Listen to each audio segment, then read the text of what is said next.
certo de que esse legado nos ajudará a restaurar e construir relações mutuamente benéficas e igualitárias em uma nova etapa, mesmo nas condições mais difíceis. Como se sabe, os encontros de alto nível entre a Rússia e os Estados Unidos não eram realizados há mais de 4 anos. Esse é um período muito longo. O período passado foi muito difícil para as relações bilaterais e, para sermos francos, elas caíram ao ponto mais baixo desde a Guerra Fria. E isso não beneficia nem nossos países, nem o mundo como um todo. É evidente que mais cedo ou mais tarde era preciso corrigir a situação, passando da confrontação ao diálogo. E nesse sentido, o encontro pessoal entre os líderes dos dois países realmente se tornou necessário, claro, desde que houvesse uma preparação séria e minuciosa. Esse trabalho, em geral, foi realizado. Eu e o presidente Trump estabelecemos contatos diretos muito bons. Conversamos repetidas vezes e de forma franca por telefone. Como se sabe, o representante especial do presidente do EUA, Sr. Witko, visitou a Rússia várias vezes. Nossos assessores e chefes dos departamentos de relações exteriores mantiveram contato regularmente. Como vocês sabem e entendem bem, uma das questões centrais foi a situação em torno da Ucrânia. Vemos o empenho da administração dos Steinmeier e do próprio presidente Trump em contribuir para a resolução do conflito ucraniano, seu desejo de se aprofundar no assunto e compreender suas origens. Já disse várias vezes que, para a Rússia, os acontecimentos na Ucrânia estão ligados a ameaças fundamentais à nossa segurança nacional. Além disso, sempre consideramos e continuamos considerando o povo ucraniano, como já disse repetidamente, um povo irmão, por mais estranho que isso possa soar nas condições atuais. Temos as mesmas raízes e tudo o que está acontecendo é para nós uma tragédia e uma dor profunda. Por isso, nosso país está sinceramente interessado em pôr fim a isso. Mas, ao mesmo tempo, estamos convencidos de que, para que a resolução ucraniana seja estável e de longo prazo, todas as causas primárias da crise, sobre as quais já falamos repetidamente, devem ser eliminadas, todas as legítimas preocupações da Rússia devem ser levadas em consideração e o equilíbrio justo na esfera da segurança na Europa e no mundo como um todo deve ser restaurado. Concordo com o presidente Trump, ele falou sobre isso hoje, que sem dúvida também deve ser garantida a segurança da Ucrânia. Claro, estamos prontos para trabalhar nisso. Esperamos que em Kiev e nas capitais europeias tudo isso seja recebido de forma construtiva e que não criem nenhum obstáculo, nem tentem, por meio de provocações ou intrigas de bastidores, frustrar o progresso que está se delineando.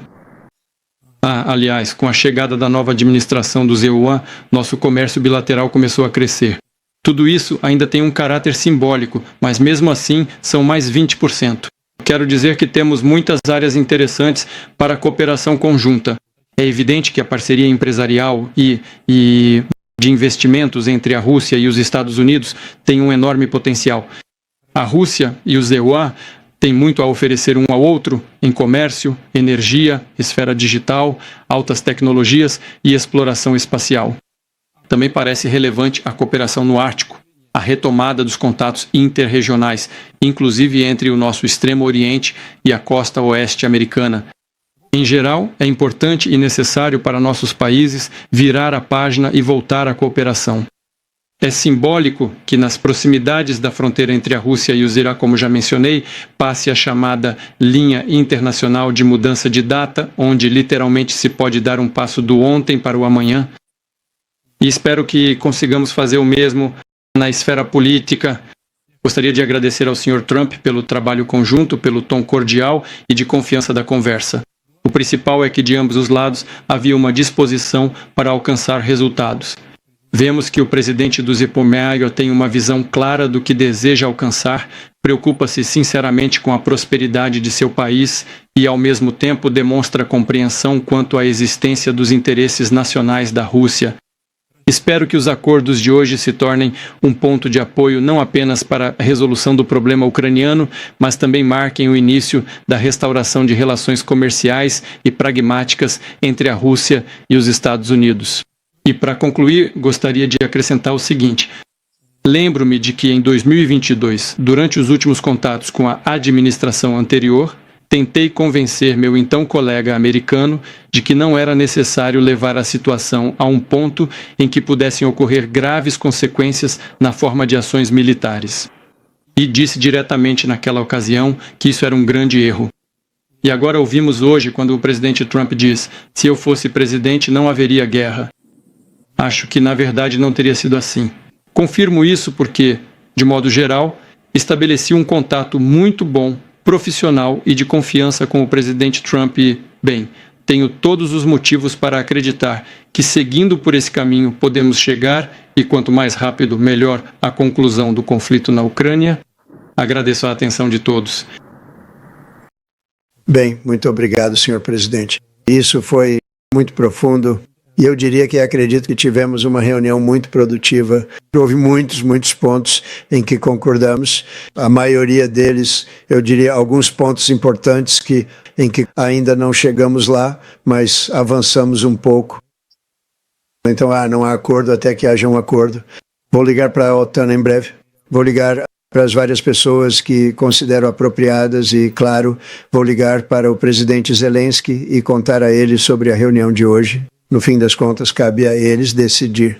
Eles vão ter que concordar com o de hoje. O que Marco, Steve e algumas das grandes pessoas do governo Trump que vieram aqui, Scott e a John Ratcliffe. Muito obrigado. Mas temos alguns dos nossos grandes líderes. Eles têm feito um trabalho fenomenal.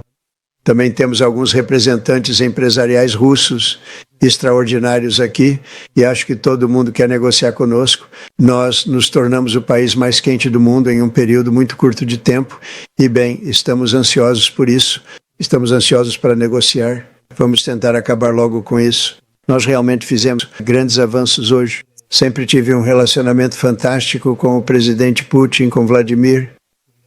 Tivemos muitas reuniões difíceis, boas reuniões, atrapalhados pela farsa da Rússia.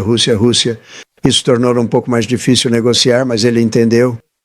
Da Rússia. Acho que ele provavelmente já viu coisas assim ao longo de sua carreira. Ele já viu de tudo. Mas tivemos que aguentar a farsa da Rússia. Ele sabia que era uma farsa e eu sabia que era uma farsa, mas o que foi feito foi muito criminoso. Mas isso tornou mais difícil para nós negociarmos como país em termos de negócios e de todas as coisas com as quais gostaríamos de ter lidado. Mas teremos uma boa chance quando tudo isso acabar.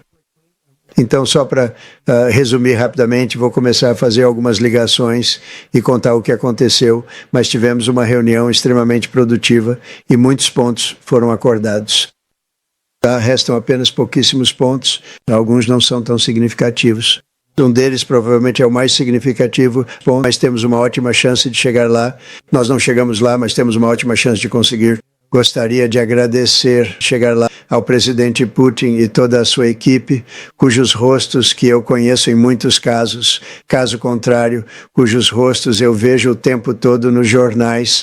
Vocês são quase tão famosos quanto o chefe, mas especialmente este aqui bem ao lado. Mas tivemos algumas boas reuniões ao longo dos anos, certo? Boas e produtivas reuniões ao longo dos anos e esperamos continuar tendo isso no futuro, mas vamos fazer a mais produtiva de todas agora. Vamos parar. Na verdade, 5, 6, 7 mil milhares de pessoas por semana deixam de ser mortas e o presidente Putin quer ver isso tanto quanto eu. Mais uma vez, senhor presidente, gostaria de lhe agradecer muito e vamos falar com você muito em breve e provavelmente nos veremos novamente muito em breve. Muito obrigado, Vladimir. Na próxima vez em Moscou. Essa é interessante. Eu não sei. Vou receber um pouco de crítica por essa, mas eu consigo ver isso possivelmente acontecendo. Eles estão comprando nossas armas e nós as enviamos para a OTAN e a OTAN nos envia cheques grandes e bonitos. Mas isso não me importa. Eu me importo com... Foi um grande fator quando Biden gastou 350 bilhões e não ganhou nada. Mas o que me importa é que eles perderam na semana passada 7.011 pessoas. Quase todos os soldados. 36 pessoas em uma cidade que foi atingida por um míssil. Mas mais de 7 mil soldados, é uma loucura. O senhor poderia descrever um pouco, senhor presidente, porque sei que já teve muitas ligações com o presidente Putin. Qual é a diferença de uma reunião presencial cara a cara? Tem uma diferença. Olha, ele é um cara inteligente. Faz isso há muito tempo, mas eu também. Faço isso há muito tempo. E aqui estamos nós, somos presidentes. Isso era muito mais difícil do que o que estou fazendo hoje, acredite em mim. Então, nós nos damos bem. há um bom nível de respeito dos dois lados e eu acho que, sabe, algo vai sair disso. Eu percebo que ele está trazendo muitos empresários da Rússia. Isso é bom, eu gosto disso, porque eles querem fazer negócios, mas eles não vão fazer negócios até resolvermos a guerra. Você vai falar sobre visitar quando você falar. Nós precisamos de negócios. Nós temos o país mais quente do mundo. Nós temos a economia mais quente do mundo. Nós temos a empresa mais quente, o país. Acabamos de bater um novo recorde no mercado de ações novamente. Centenas de bilhões de dólares entrando por causa das tarifas. Somos o país mais quente. Nós éramos um país morto como prego de caixão, um país morto. Há um ano estávamos completamente mortos e agora temos o país mais quente. E ele quer um pedaço disso porque seu país não está bem economicamente. Na verdade, é o oposto. E a China não está indo bem economicamente.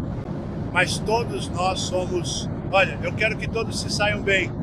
A guerra tem que acabar e a matança tem que parar. Senhor presidente, obrigado por voltar para responder perguntas.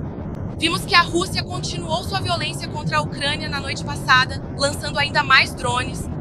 O que o senhor achou disso? Bem, eu acho que eles estão tentando negociar. Ele está tentando preparar o terreno. Quero dizer, na cabeça dele, isso ajuda a conseguir um acordo melhor. Na verdade, isso os prejudica, mas na cabeça dele, isso o ajuda a conseguir um acordo melhor se eles puderem continuar com a matança. Talvez seja uma questão da região do mundo, talvez seja simplesmente da natureza dele, dos seus genes, da sua genética, mas ele acha que isso lhe dá a força nas negociações. Eu acho que isso o prejudica, mas vou conversar com ele sobre isso mais tarde. Isso está em pauta para as discussões de hoje, senhor presidente. As trocas territoriais estão em discussão. O senhor vai discutir isso? Isso será discutido, mas eu preciso deixar que a Ucrânia tome essa decisão. E eu acho que eles tomarão a decisão correta. Mas não estou aqui para negociar pela Ucrânia. Estou aqui para colocá-los à mesa de negociações. E eu acho que você tem dois lados. Veja, Vladimir Putin queria tomar toda a Ucrânia. Se eu não fosse o presidente, ele agora estaria tomando toda a Ucrânia.